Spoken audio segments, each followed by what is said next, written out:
Ramazan ayı, orucun dereceleri, açlığın manası, Kadir Gecesi ve daha fazlası bu kitapta. Ruhu Allah'a yükselten oruç. Cemal Nur Sargut sizin için derledi.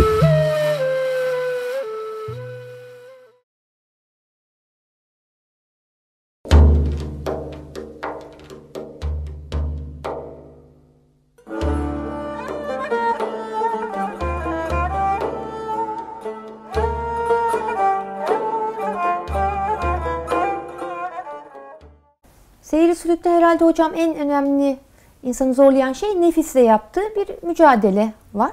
Evet. Bununla ilgili Kenan Rifai Hazretleri diyor ya, sen bütün ömrünü nefis atını tımar etmeye adadın. Halbuki onun vazifesi ruha binek olmaktı ve Çok sen güzel. onunla ruh semasına açılacaktın, fezasına. Bunu geçen gün bir arkadaşıma anlattım. Bir türlü olmadı dedi. Bir daha. Sonra bir araba örneğiyle verdim. Yani belki devir değişince örnekler de değişmeli. Hani arabayı niye alıyoruz? Onunla güzel güzel yerlere gitmek için. Ama bütün günümüzü, eskiden öyle olurdu ya, pazar günlerini araba yıkamaya ayırırdı insanlar. Evet. Sonra da üstünü örterlerdi akşama doğru. Hiçbir yere gidilmezdi onunla. Yani biz sanki burada çok muazzam bir araç var, hakkı bizi ulaştıracak. Fakat onun meseleleriyle uğraşmaktan biz asıl onun gayesi olan şeyi yerine getiremiyormuşuz gibime geliyor. Çok doğru. Bunu nasıl Şimdi yapalım diyor hocam? ki Hazreti Mevlana, sen diyor ahırdaki eşeği besliyorsun. Halbuki gaye üzerindeki insanın o eşekle hareket etmesidir. Ruh üzerindeki insan gibidir. Eşek de senin bedeninin arzu ve ihtiyaçlarıdır. Bunları devamlı beslersen ve ana gaye kabul edersen, bizim dünyada kendi hakikatimizden başka her şeyi ana gaye kabul ettiğimiz muhakkak. Çünkü dünyanın geçici zevk ve hevesleri bizi etkiliyor. Bir de maalesef yeni eğitim sisteminde, yani Batı'nın hakim olduğu eğitim sisteminde sen önemlisin, sen bir şahsiyetsin, sen bir varlıksın. Onun için başkalarını ez ve geç gibi bir anlayış var. Halbuki biz bir şahsiyetiz ama hangi açıdan şahsiyetiz?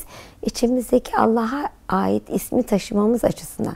Eğer o ismi ortaya çıkaramamız ve nefsimizi kuvvetlendirerek başkalarını ezmeye kalkarsak, Allah korusun, hep ezilmeye mahkumuz demektir.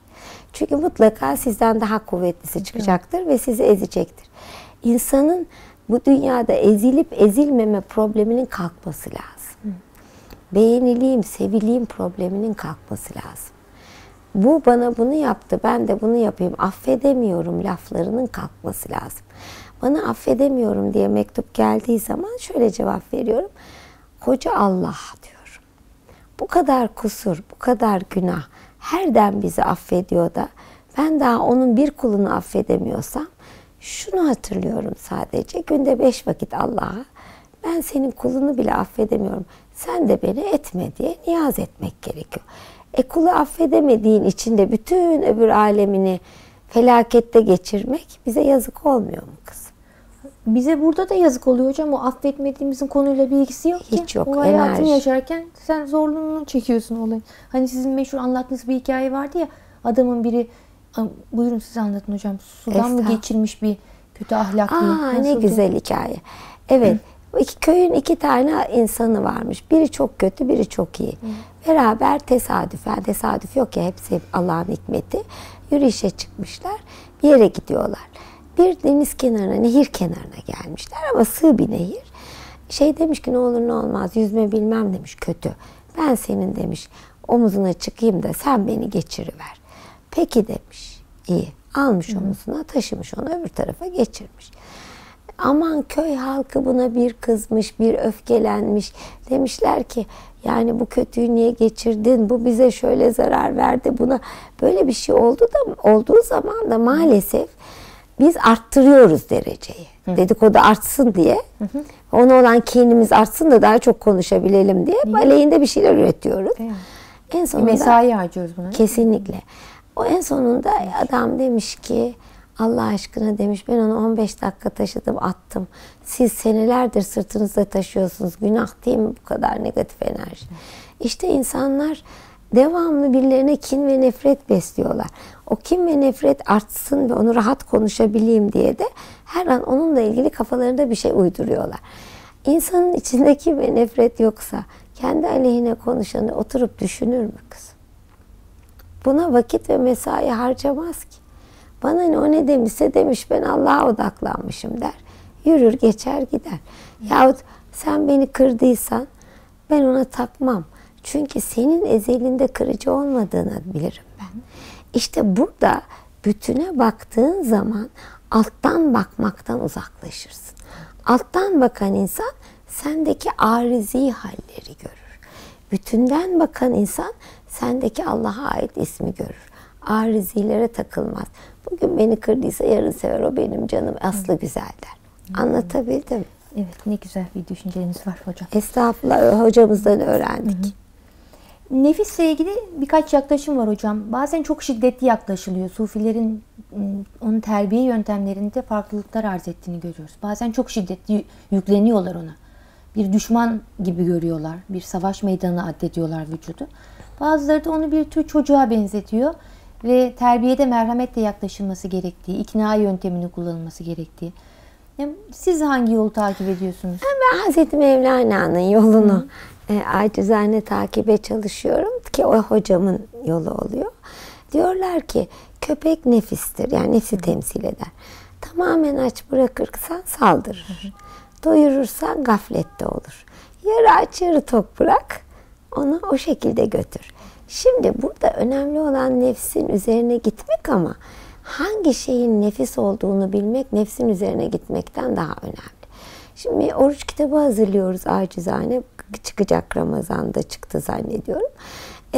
O kitapta yememenin ne kadar önemli olduğunu, yani okudukça insan yani yediği her şeyin içinde biraz haram karıştığını görüyor ve yememenin ne kadar insanı Allah'a yaklaştırdığını görüyor.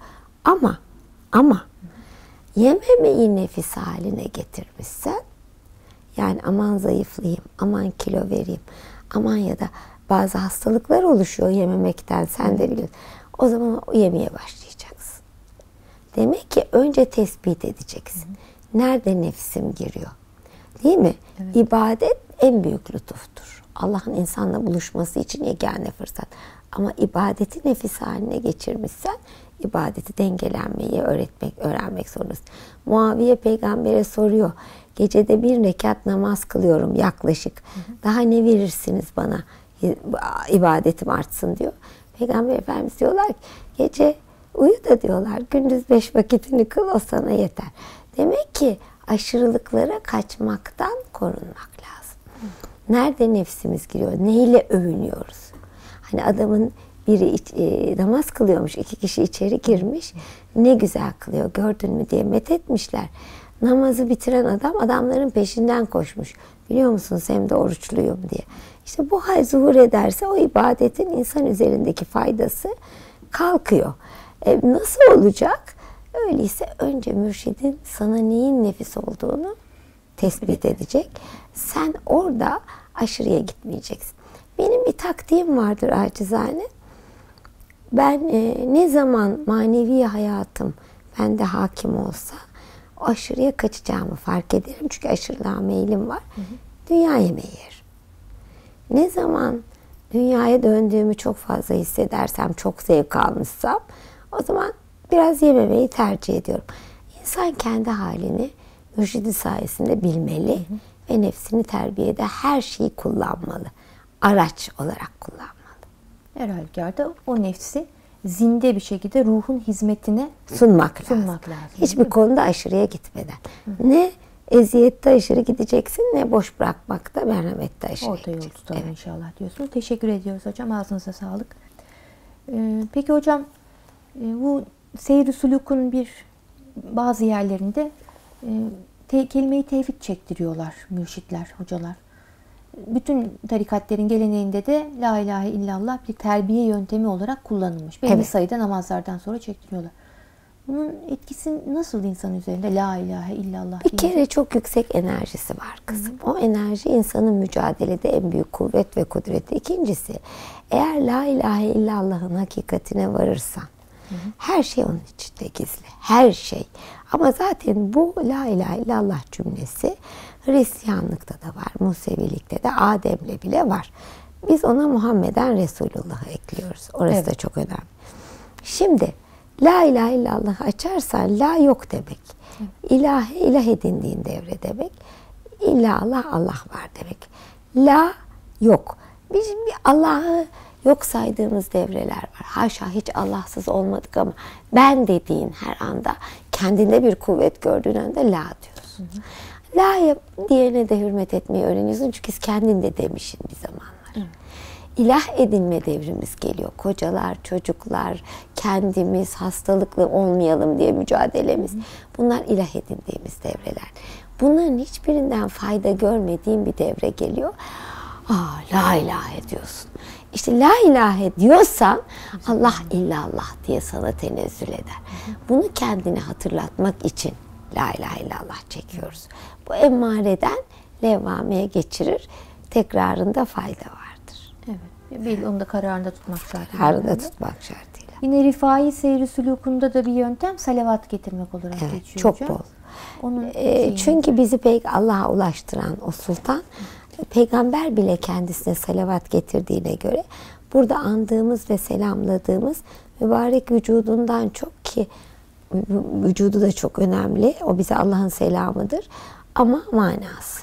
Hakikati Muhammediye'yi hep hatırlayalım. Bugün bizde bir nur varsa, bir idrak varsa, bir güzellik varsa bu sadece o hakikatle kurduğumuz ilişkiden dolayıdır. Onun için çok selavat getirelim ki o bize peygamberde zuhur eden hakikati, onun refikliğini öğretsin ve anlatsın. İnşallah hocam.